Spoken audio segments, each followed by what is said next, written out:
सरकार तो बन गई, लेकिन मुख्यमंत्री कौन होगा, इस पर अब तक सस्पेंस जारी है। मायानगरी मुंबई से लेकर दिल्ली तक इस पर लगातार मंथन हो रहा है।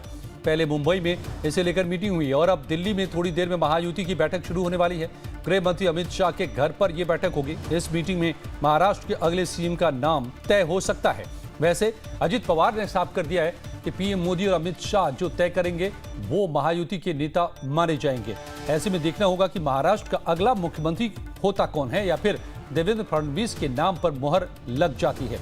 महायुति की बैठक से पहले एकनाथ शिंदे की अमित शाह और जेपी नड्डा के साथ मुलाकात भी हो रही है।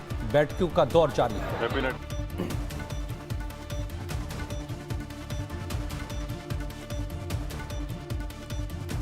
त्यामुळे बैठक सकारात्मक होईल।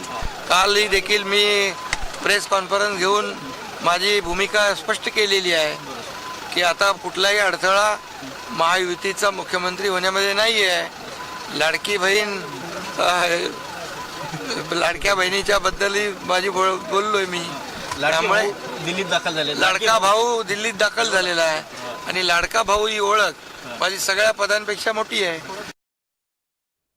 तो आप सुन रहे थे कि अब यहां दिल्ली में बैठकों का दौर जारी है और मुलाकातों के बाद जो एकनाथ शिंदे पर नजर सबकी टिकी हुई है कि क्या अब तक अगर देरी हो रही है तो उसके पीछे एकनाथ शिंदे ही हैं, और क्या अगर सीएम वो नहीं बन रहे, जैसा खुद उन्होंने ऐलान कर दिया कि बीजेपी का फैसला, बीजेपी के कैंडिडेट और उसको उनका पूरा समर्थन, तो फिर बातें अटकी कहां से है, ये सवाल इस वक्त बरकरार है।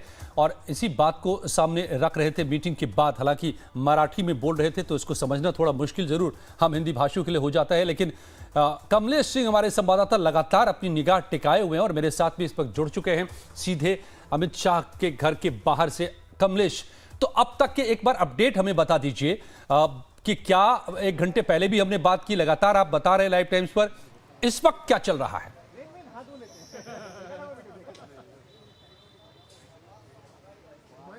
देखिए, पहले मैं आपको बता दूं, एकनाथ शिंदे जैसे एयरपोर्ट पहुंचे तो उन्होंने कहा क्या?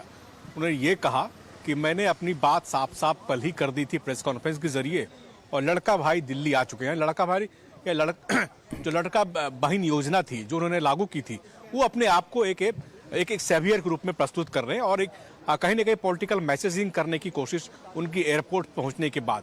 और कुछ ही देर पहले, मतलब लगभग 15 मिनट से हो चुका है जब वो एकनाथ शिंदे अमित शाह के ठीक निवास पे पहुंचे हैं, सीधे पहुंचे, अकेले पहुंचे हैं। और जेपी नड्डा पहले से मौजूद थे। तो अंदर जो है जेपी नड्डा, एकनाथ शिंदे और गृह मंत्री अमित शाह के साथ बैठक हो रही है और समझा जाता है कि केंद्रीय गृह मंत्री अमित शाह अपनी ओर से जो पार्टी हाईकमान का डिसीजन है वो उनको कन्वे कर रहे हैं और उनको बता रहे हैं, ये जानकारी मिली है। उसके बाद कुछ ही देर के बाद अगर यहाँ से केंद्रीय गृह मंत्री के घर से जो मैसेजिंग जाएगा तो सुनील तटकरे, अजित पवार और इसके साथ साथ देवेंद्र फडणवीस, सुनील तटकरे जो एनसीपी के सांसद हैं, उनके घर पे टिके हुए वहां बैठे, वहां उन लोगों की बैठक चल रही है। जैसे यहाँ से मैसेज आएगा तो वो तमाम नेता एक साथ आएंगे और केंद्रीय गृह मंत्री अमित शाह के घर पर फिर बैठकों का दौर शुरू हो जाएगा। निश्चित रूप से सस्पेंस इस बात को लेकर है कि आधिकारिक रूप से ऐलान कब होता है कि बीजेपी का मुख्यमंत्री कब होगा, और दूसरा उसके बाद सबसे बड़ी जो ट्रबल समस्या आने वाली है कि जो कैबिनेट बर्थ है उसमें बंटवारा कैसे होगा तीनों सहयोगी दोनों के बीच में। इसलिए भी कि पहले ही शिवसेना शिंदे गुट ने 2-3 महत्वपूर्ण मंत्रालय, खासकर सिंचाई विभाग को लेकर के, इसके अलावा पीडब्ल्यूडी और गृह मंत्रालय को लेकर अपना दावा ठोक दिया है।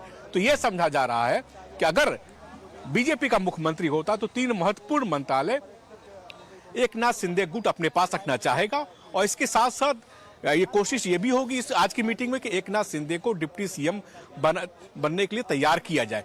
ये सख्त इस बात के लिए होगी कि एकनाथ शिंदे अगर डिप्टी सीएम नहीं बनते तो उनका मैसेज खराब हो जाएगा, क्योंकि विदर्भा में और खासकर मराठवाड़ा में जो स्ट्राइक रेट है शिवसेना शिंदे गुट का काफी अच्छा रहा है। और ये कहा जाता है कि इस दोनों रीजन में अच्छा परफॉर्मेंस की बदौलत थी जो 38 सीटें 43 सीटों में से मराठवाड़ा में उन्हीं की बदौलत आई है।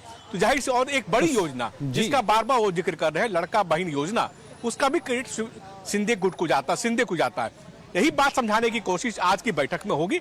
और ये बात तो बिल्कुल तय है कि देवेंद्र फडणवीस सीएम होंगे, लेकिन आगे कैसे फॉर्मेशन हो, कैबिनेट का फॉर्मेशन क्या हो, एकनाथ शिंदे का रोल क्या होगा, ये तमाम बातें आज की बैठक ये में अभी भी क्लियर कहीं हो न जाएंगी। कहीं ये पेंच फंसा हुआ है और बार्गेनिंग इस पर अभी भी चल रही है कि जैसा आपने बताया पॉलिटिकल मैसेजिंग की बात कमलेश, कि अगर दिल्ली में उतरते हैं और कहते हैं कि लाडला भाई दिल्ली पहुंच गया है तो कहीं न कहीं लाडली बहन योजना की कामयाबी को वो अंडरलाइन करते हैं और उसका श्रेय भी वो खुद लेते हैं, तो बार्गेन में ताकत भी अपने पक्ष में करने की कोशिश करते हैं। और यही बात कल भी जब वो ये कहने सामने आए थे मुंबई में कि जो भी बीजेपी का फैसला होगा वो मंजूर है, लेकिन उससे पहले उन्होंने ये भी गिना दिया कि उनके काम की वजह से ही, किन कामों की वजह से ये जीत मिली है। तो ये बार्गेनिंग इसका मतलब अभी भी जारी है और इसीलिए देर रात तक ये गहमा गहमी बनी हुई है जो आप बता रहे हैं। तो नजर आपकी बनी हुई है, देखते हैं कि ये कहां तक जाकर के बात टिकती है और क्या बातें निकल कर आती है। इसके लिए मैं लौटूंगा आपके पास। इस वक्त शुक्रिया कमलेश आपका। तो इस वक्त रुक करते हैं अगली बड़ी खबर।